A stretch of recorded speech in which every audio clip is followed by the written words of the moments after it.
Good morning students. आज हम trigonometry को आगे पढ़ते हैं। इससे पहले वाली वीडियो में मैंने आपको बताया था ट्रिग्नोमेट्री का बेसिक्स आपको क्या क्या पता होना चाहिए। आई होप आपने सभी ने उसका रिवीजन किया होगा कि आप जो भी पुरानी वीडियोस में हमने बेसिक्स किए थे आप उनको अभी अच्छे से जान रहे हैं। उसी चीज़ को ध्यान में रखते हुए मैं आपको ये नेक्स्ट वीडियो कंप्लीट करवाती हूँ। इसमें है इंट्रोडक्शन टू ट्रिग्नोमेट्री। अब आप लोग अभी तक जो भी मैथ्स में पढ़ते आ रहे थे, अब अचानक से आपके पास ये ट्रिग्नोमेट्री कहाँ से आ गया? ठीक है, आप अच्छा वाला मैथ्स कर रहे थे, एक्स वाई जेड से आप जैसे तैसे भी वाकिफ ही हुए थे, अचानक से ट्रिग्नोमेट्री आ गया। अब ट्रिग्नोमेट्री का आपकी जरूरत क्यों पड़ी? ठीक है, आपको पढ़ाने की जरूरत क्यों पड़ी ट्रिग्नोमेट्री को? अब आप सभी स्टूडेंट्स ट्रिप वगैरह पर तो जाते ही हैं, ठीक है। तो इसमें क्या हुआ कि अगर मान लो कोई स्टूडेंट है वो कुतुब मीनार विजिट करने गया, ठीक है, कुतुब मीनार विजिट करने गया। अब वो स्टूडेंट खड़ा है यहाँ पर, ठीक है। अब वो अपने आप से इस कुतुब मीनार का डिस्टेंस तो पता कर लेगा कि हाँ मैं कुतुब मीनार से कितने मीटर दूरी पर हूँ, ठीक है। अब उसको ये जानना है, वो यहाँ से यहाँ तक इस कुतुब मीनार के टॉप को देखता है, ठीक है, कुतुब मीनार के टॉप को देखता है। अब वो कहता है कि कुतुब मीनार कितना ऊंचा है। हर एक स्टूडेंट अगर कुतुब मीनार को देखेगा वो देखेगा कि हाँ ये कितना ऊंचा है। तो वैसे तो फैक्चुअल डाटा में आपको इसकी हाइट पता है, बट इन केस आपको इसकी हाइट पता करनी है, आप ये कहें कि नहीं मैंने इस कुतुब मीनार को देखा ये इतना बड़ा है, आपके दिमाग में एक क्वेश्चन आने लगे कि इसकी हाइट क्या है। आपके दिमाग में क्वेश्चन आने लगे कि इसकी हाइट क्या है, या मैं इसको यहाँ से लेकर यहाँ तक देख रहा हूँ, ये कैसे देख पा रहा है, ठीक है। या आप आइडेंटिफाई करना चाहें कि मैं इससे और इससे कितनी दूरी पर हूँ, कुतुब मीनार से मेरा डिस्टेंस क्या है। तो यहाँ पर ये बहुत मैटर करता है। अगर मान लीजिए कोई छोटा सा बच्चा है, छोटा सा बच्चा यहाँ से कुतुब मीनार को देखता है, तो वो उसका एंगल जो होगा उसको ज्यादा मुंह ऊपर करना पड़ेगा, तो उसका एंगल जो होगा वो ज्यादा होगा। मान लीजिए हम यहाँ पर देखते हैं कि एक छोटा सा बच्चा है, वो कुतुब मीनार को देख रहा है, तो उसको अपना मुंह ज्यादा ऊंचा करना पड़ेगा, तो हो सकता है उसका एंगल ये जो हो वो हमारे पास क्या आएगा, ज्यादा आएगा, ठीक है। अब वहीं पर कोई बड़ा पर्सन है जो इसकी हाइट के अकॉर्डिंग थोड़ा थोड़ा पहुंचने लगेगा, उसका एंगल यहाँ पर कम होगा। इस चीज का ध्यान रखना। तो आपके पास एक एंगल पता होगा, ठीक है। अब आपको ट्रिग्नोमेट्री में मैंने लास्ट वीडियो में बताया था, this is a relation about your angles and the sides. तो ऐसी सिचुएशन, इस टाइप की सिचुएशंस में आपको किसका इस्तेमाल करना होगा, ट्रिग्नोमेट्री का, ठीक है। इसी तरीके से अगर हम एक और एग्जांपल लें, जैसा कि आपके एनसीईआरटी की बुक्स में भी दिया हुआ है, आप जो बुक्स होते हैं आपके चैप्टर्स में जो इंट्रोडक्शन पार्ट होता है आप उसको थॉरोली पढ़ा करें, वो बहुत इंफॉर्मेटिव होता है, ठीक है। अगर यहीं पर सेम चीज है, यहाँ पर एक बिल्डिंग है, ठीक है, इस बिल्डिंग में अलग अलग फ्लोर्स है, मान लीजिए इस फ्लोर पर कोई बच्चा बैठा है और उसके कोइंसिडेंटली उसकी जो बिल्डिंग है वो एक नदी किनारे पर है, ठीक है। अब उसको इस नदी के बाद यहाँ पर बहुत सुंदर एक गार्डन है, मान लीजिए गार्डन अच्छा है, गार्डन है, उसमें कोई बहुत प्यारा व्यू है। अब वो स्टूडेंट यहाँ से इस गार्डन को डेली देखता है, ठीक है। सडनली उसको यहाँ पर कुछ बहुत सुंदर अट्रैक्टिव चीज दिखती है, तो अब वो ये सोचता है कि यहाँ पर इतनी बड़ी अगर नदी बीच में नहीं होता तो ये गार्डन यहाँ ना पर यहाँ होता, ठीक है। तो अब सडनली उसके दिमाग में एक क्वेश्चन भी आ सकता है ना कि इतनी कितनी बड़ी नदी है जो इसके बीच में, तो अभी अगर उसको ये विड्थ निकालनी हो, विड्थ ऑफ रिवर, तो उसको इस नदी की चौड़ाई निकालनी हो, ठीक है, या वो कितनी, अगर डायरेक्टली यहाँ से मान लीजिए यहाँ से कुछ भी अपना पॉसिबल मेजर्स यूज करके अगर वो इस व्यू को देखना चाहे तो उसको कैसे इक्विपमेंट की जरूरत पड़े कि हाँ उसको इतने डिस्टेंस की कोई चीज देखनी है। बाइनोकुलर आप यूज करते हैं, दूरबीन होता है, उसमें आप ये देखते हैं कि आप कितनी दूरी का जो भी इमेज है उसको आप क्लियरली देख सकते हैं, ठीक है। या फिर आप ये देखें कि हाँ मैं कितने, अगर आपका कोई फ्रेंड है वो इस बिल्डिंग पे रहता है, अगर वो यहाँ से इस चीज को देखने लगे तो हो सकता है उसको अलग बाइनोकुलर की जरूरत हो। वैसे तो आपका ये सब चीजें कवर हो जाती हैं, but things are different for other stories, अलग अलग बिल्डिंग पे चीजें कुछ और होंगी, ठीक है। तो इस टाइप की सिचुएशन में भी आप देख रहे हैं, जहां कहीं भी आप किसी चीज को किसी एंगल पर देख रहे हैं, किसी पर्टिकुलर एंगल पर देख रहे हैं, वहां पर आपकी ट्रिग्नोमेट्री की जरूरत होगी, आपको ट्रिग्नोमेट्री स्टडी करने की जरूरत होगी।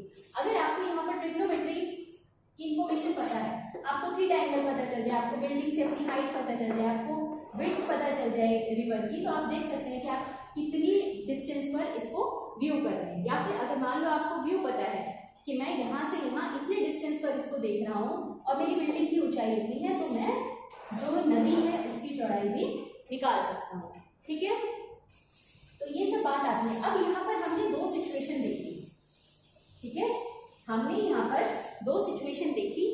एक, जब हम कुतुब मीनार में हम ऊपर की तरफ देख रहे थे। ठीक है, तो यहाँ पर थीटा एंगल कहाँ पर था, हमारा बेस। ठीक है, मतलब नीचे का। एक हमारे पास सिचुएशन आई जहां पर हम यहाँ टॉप पर हैं और हम इस डिस्टेंस पर देख रहे हैं, मतलब हमारा जो एंगल बन रहा है वो थीटा एंगल यहाँ पर है। अब आपको मैंने पिछली वीडियो में क्या बताया था, थीटा जिस लाइन पर बन रहा हो, जो लाइन जिस पर थीटा एंगल हमारा आ रहा है साइड, उसको हम क्या बोलते हैं, बेस बोलते हैं। ठीक है, अगर हम इसकी नेमिंग करते हैं ए बी सी, इसी तरीके से ए बी एंड सी। अब अगर हम इनकी नेमिंग करते हैं तो हम देखते हैं यहाँ पर बेस अलग अलग है। तो किसी भी बच्चे को ये रट्टा नहीं लगा लेना है कि जो नीचे वाली लाइन होगी वही बेस होगी या आधार होगी। नो, ऐसा बिल्कुल भी नहीं होगा। ठीक है, हमें क्या देखना है कि हमारा जो एंगल है, जिस एंगल पर हम किसी चीज को व्यू कर रहे हैं या किसी पर कोई एंगल का फॉर्मेशन हो रही है, उस एंगल वाली साइड को ही हम क्या बोलेंगे, बेस बोलेंगे, हम आधार बोलेंगे। ठीक है, अब यहाँ पर बात आती है कि यहाँ पर थीटा एंगल इस वाली साइड पर बन रहा है, तो यहाँ पर बेस क्या हो गया हमारे पास, बी सी। क्या बेस हो गया हमारे पास, बी सी। सभी स्टूडेंट्स इस चीज को ध्यान से देखेंगे, बहुत बेसिक चीज है ये। अब यहाँ पर ये वाला 90 डिग्री एंगल है नहीं।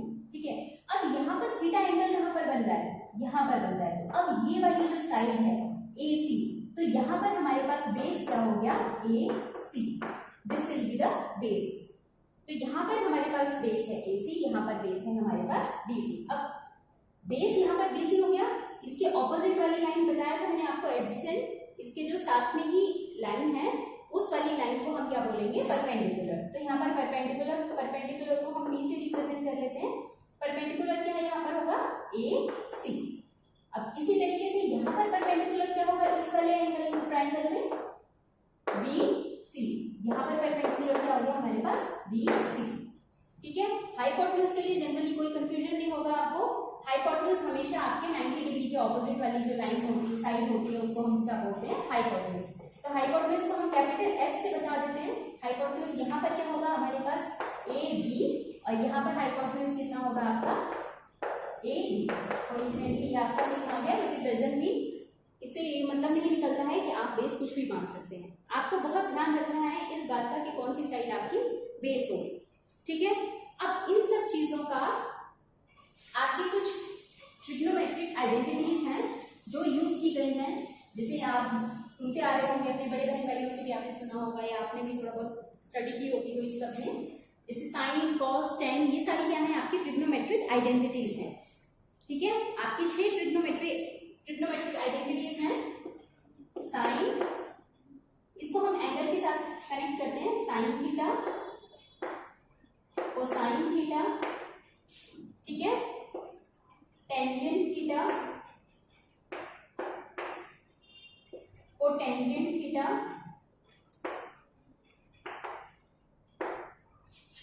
उसके बाद आपका आता है secant theta and then cosecant theta. हम यहाँ पर थीटा को क्यों लेकर चल रहे हैं, क्योंकि मैंने आपको बताया था this is the relation between angles and sides, और ट्रिग्नोमेट्रिक आइडेंटिटीज हैं तो एंगल यहाँ पर आपका इंक्लूड होगा ही होगा। आप इसको जनरली क्या बोलते हैं, इसको तो साइन थीटा ही बोलते हैं, हम इन्हें थोड़ा शॉर्ट फॉर्म में यूज करते हैं। आपके सम्स में आपको ये सारे बड़े बड़े टर्म्स नहीं मिलेंगे। आपको यहाँ पर क्या मिलेगा, sine theta, then cos theta, इसको हम बोलते हैं टेन थीटा, इनको हम शॉर्टकट मेथड भी यूज करते हैं, इसको हम बोल देते हैं cot theta, then this is sec theta and this is cosec theta. ठीक है, आप इस चीज को ध्यान में देंगे। आपकी कितनी ट्रिग्नोमेट्रिक आइडेंटिटीज हैं, 6 हैं।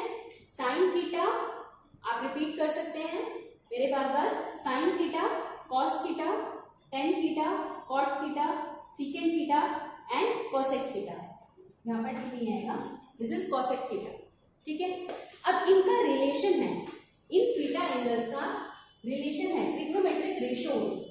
हमारे क्या है, कुछ ट्रिग्नोमेट्रिक रेशियोज हैं, आप देखेंगे आपके इसमें है एक topic trigonometric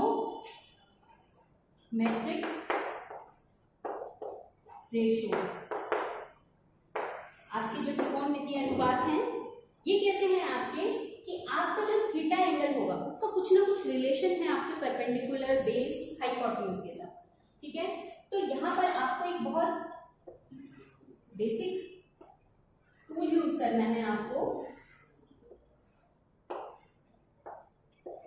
P B T H H B। ये बहुत पॉपुलर टेबल है, ठीक है। इसको हम एक सिंपल यूज में हम करते हैं, पंडित बद्री प्रसाद हर हर बोल, ठीक है। तो इससे आप इसे शॉर्टकट मेथड है, बहुत रेगुलर शॉर्टकट मेथड है, बहुत पॉपुलर है। आप इससे इसको याद कर सकते हैं, अदरवाइज किसी बच्चे का मन करे वो इसको PBP HHB भी याद कर सकता है। अब इसकी हमने इस टेबल को कैसे यूज करना है, देखो हम जब ऊपर अगर कोई वर्ड लिखेंगे तो हमें रेशियो ये वाला कंसीडर करना है। जैसे मान लो मैंने यहाँ पे लिखा है sine theta, this will B sine theta, ये हो गया आपका कॉस थीटा। आपने सीक्वेंस में ही याद रखना इन आइडेंटिटीज को, तो आपको बहुत आसानी रहेगी, ठीक है। ये हो गया आपका टेन थीटा। अब यहीं पर इसके बाद क्या था आपका cot theta, then sec theta, और उसके बाद ये आपका आ गया कॉसेक थीटा, ठीक है। तो अब आपने क्या देखना है, जब हम साइन थीटा फाइंड आउट करेंगे, जब हम साइन थीटा फाइंड आउट हमें करना होगा तो हम क्या लेंगे, इस आइडेंटिटी को इस फॉर्म में लेंगे। जब हम इन वालों को काउंट करेंगे तो हम इन आइडेंटिटी को इस फॉर्म में लेंगे, ठीक है। साइन थीटा क्या होगा हमारे पास P/H, कि अगर हमें साइन थीटा का भी निकालना होगा तो हम क्या करेंगे, परपेंडिकुलर को और हाइपोटेन्यूज को फ्रैक्शन में ले आएंगे, ठीक है। उसी तरीके से हमें कॉस थीटा निकालना होगा, तो ये हमारे पास हो जाएगा B/H, जो हमारे पास इधर टॉप पर है, then this will be in bottom, ठीक है। इसी तरीके से हमारे पास टेन थीटा हो जाएगा P/B, ठीक है। ये हमारे पास हो गई साइन थीटा, कॉस थीटा और टेन थीटा का relation with respect to perpendicular base and hypotenuse. अब इसी तरीके से हमारे पास जो नीचे वाली टर्म है, इसको मैं चलो यही लिख देती हूँ, कॉट थीटा। कॉट थीटा मैंने आपको बोला था जब हम इसको लेंगे तो हमें डायरेक्शन ये वाली लिखेंगे, तो यहाँ पर पहले क्या है B एंड देन P, तो कॉट थीटा हो गया हमारे पास बेस अपॉन परपेंडिकुलर। उसके बाद हमारे पास सेकेंड थीटा, सेकेंड थीटा इसी तरीके से क्या हो जाएगा H/B, H/B and then cosec theta, cosec theta हमारे पास क्या हो जाएगा H/P, तो ये क्या हो गया हमारे पास H/P, ठीक है। तो ये रिलेशन है आपका ट्रिग्नोमेट्रिक आइडेंटिटीज का परपेंडिकुलर बेस एंड हाइपोटेन्यूज के साथ। इसकी आप जितना हो सके रेगुलर प्रैक्टिस करें। ये सिंपल फॉर्मूला है आपका, इसको आपने शॉर्टकट मेथड पंडित बद्री प्रसाद हर हर बोल, इसके थ्रू भी आप इसको याद रख सकते हैं। बाकी यही है, याद आप सब कुछ कर लें, बट जब तक आप मार्क्स में बार बार प्रैक्टिस नहीं करेंगे आपको कुछ भी अच्छे से नहीं रिवाइज हो पाएगा, सब कुछ आप भूल जाएंगे कि आपने क्या किया है क्या नहीं किया है, ठीक है। अब इन आइडेंटिटी के बेसिस पर हम एक क्वेश्चन करते हैं, उसके बाद मैं इस वीडियो को एंड करती हूँ, ज्यादा लोड नहीं लेते हैं आपको, ठीक है। कि देखिए यहाँ पर आपका एग्जाम्पल ही दे देते हैं, एग्जाम्पल आपका 1 है। एग्जाम्पल 1 में आपको कहा गया है गिवन tan A = 4/3, क्या कहा है, गिवन tan A = 4/3। यहाँ पर A क्या है, एंगल है, थीटा जो आप बोलते थे वही है। Find the other trigonometric ratios of the angle A, क्या कहा है आपसे, find the other trigonometric ratios of angle A। देखो आपको क्या बोला है, tan A आपको दिया हुआ है, ठीक है, 4/3। अब ये जो 4/3 दिया है इसका मतलब ये आपको क्या दिए हैं, कुछ रेशियोज दिए हुए हैं, ठीक है। इनको आपने कंप्लीट वैल्यू नहीं मान के चलना कि हाँ 10a है तो ये 4 सेंटीमीटर हो गया, 3 सेंटीमीटर, अपनी मर्जी से कुछ भी नहीं मानना है यहाँ पर आपने। ठीक है, तो हम क्या करते हैं, फर्स्टली हम एक ट्रायंगल बना ही लेते हैं। ठीक है, तो सबसे पहले यहाँ पर एक राइट एंगल ट्रायंगल हमने बना लेना है। ठीक है, एक राइट एंगल ट्रायंगल, क्योंकि मैं आपको पहले भी बता चुकी हूँ कि ये आपको राइट एंगल ट्रायंगल पर ही अप्लाई करना है ट्रिग्नोमेट्री। ठीक है, अगर आपने इसको कुछ और एंगल बना दिया तो आपका क्वेश्चन सारा गड़बड़ हो जाएगा, आपको नहीं समझ आएगा। ठीक है, तो हम यहाँ पर इसका नाम लिख देते हैं ABC। अब आप मुझे ये बताएं कि यहाँ पर जो A है, ठीक है, वो आपका एंगल है ये वाला।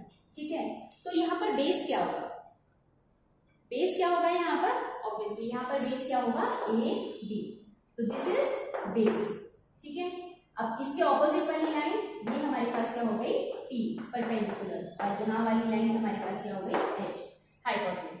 अब हमें इसका सॉल्यूशन करना है। ठीक है, अब इसके सॉल्यूशन में हम क्या करते हैं, गिवन कि हमें क्या दिया हुआ है। सबसे पहले हमारे पास साथ में हम ये चीज अप्लाई करते हैं जनरली कि पहले हम सारी इंफॉर्मेशन कलेक्ट कर लेते हैं कि हाँ हमें क्या क्या चीजें गिवन है, उसके बाद ही हम उसको आगे फर्दर हमें क्या पूछा गया है इन सब प्रोसेस पर हम पहुंचते हैं।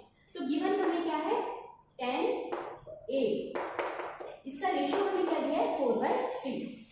तो अगर हम रिकॉल करें हमारी इस टेबल से PBP HHB, यहाँ पर 10 कहाँ पर आता है, यहाँ पर, इट मीन्स 10a हमें जो 4/3 दे रखा है वो किसके इक्विवेलेंट है, P/B के इक्विवेलेंट।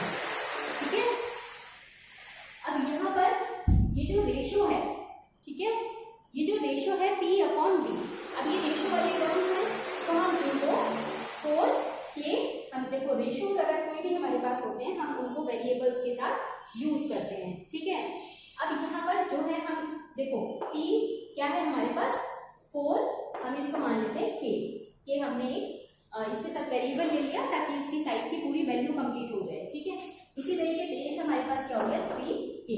ठीक है, अब आपको निकालना क्या है, हाइपोटेन्यूज, क्योंकि बाकी सभी आइडेंटिटीज आपको निकालने के लिए हाइपोटेन्यूज की भी जरूरत होगी।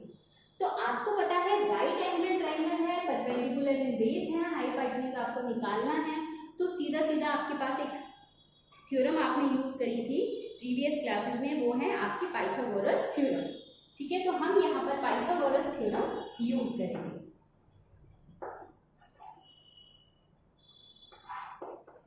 पाइथागोरस थ्योरम आपकी यूज करते हैं, उसके अकॉर्डिंग क्या है, पाइथागोरस थ्योरम के अकॉर्डिंग क्या है, AC का square is equal to AB का स्क्वायर प्लस BC का स्क्वायर। ठीक है, अब यहाँ पर हमें क्या है, AC हमें फाइंड आउट करना है, तो हम यहाँ पर AC का स्क्वायर रखेंगे, देन AB हमारे पास कितना है 3k का होल स्क्वायर प्लस BC कितना है हमारे पास 4k का होल स्क्वायर। ठीक है, इसको ऊपर वाले टर्म को, ऊपर वाले क्वेश्चन को मैं रब कर देती हूँ जरा।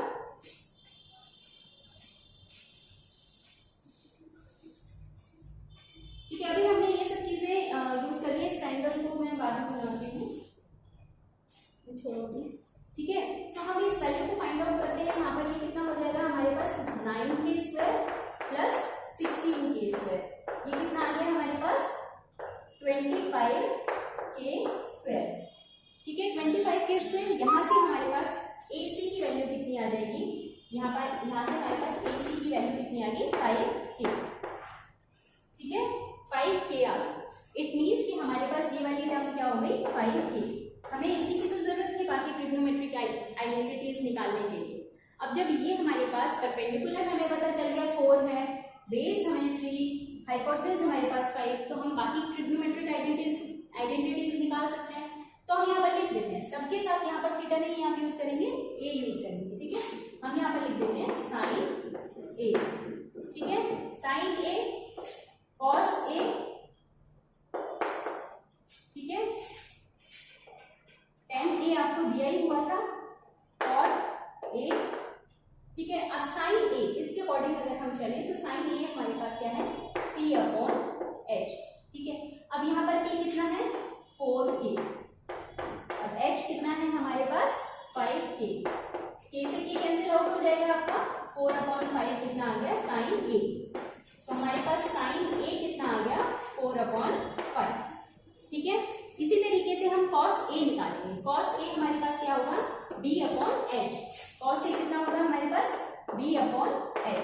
तो b यहाँ पर कितना है हमारे पास 3k और h कितना है 5k। अगेन k से k कैंसिल आउट हो जाएगा, ये हमारे पास कितना आ गया 3/5 cos a। तो हमारे पास cos a कितना आ गया 3/5। सिमिलरली आप cot a निकालेंगे, secant a निकालेंगे, cosecant a निकालेंगे। ठीक है, ये बहुत इजी क्वेश्चंस हैं आपके। इस टाइप के क्वेश्चंस आपके एग्जाम में भी 1 मार्क्स में आ जाते हैं, 1 और 2 मार्क्स में। ठीक है, तो आपको बस ये चीज ध्यान रखनी है। फर्स्ट स्टेप क्या होगा आपका, सॉरी यहाँ से क्वेश्चन डिलीट हो गया है, मतलब क्वेश्चन रब हो गया है, बट स्टिल इफ यू अगर आपको याद हो तो कि आपको 10a दे रखा था 4/3 और आपको बाकी ट्रिग्नोमेट्रिक आइडेंटिटीज यूज करनी, फाइंड आउट करनी थी। ठीक है, तो यहाँ से आपने 10a जो था वो आपको गिवन था 4/3 था, वहां से हमें पता चल गया वो परपेंडिकुलर एंड बेस हो गया। अब परपेंडिकुलर एंड बेस है, हमें हाइपोटेन्यूज चाहिए बाकी की ट्रिग्नोमेट्रिक आइडेंटिटीज निकालने के लिए। तो हमें यहाँ पर पता चलता है कि ये हमारे पास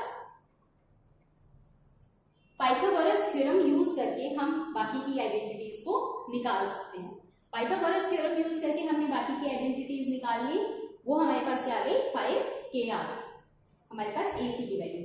अगेन हम ये वाला फॉर्मूला यूज कर ये वाला जो हमारे पास शॉर्टकट मेथड है, इसको यूज कर हम sin a cos a cot a sin a cos a sin a cos a cot a secant a और cosecant a फाइंड आउट कर सकते हैं। ठीक है, तो इसी के टाइप के क्वेश्चंस की आप प्रैक्टिस करना।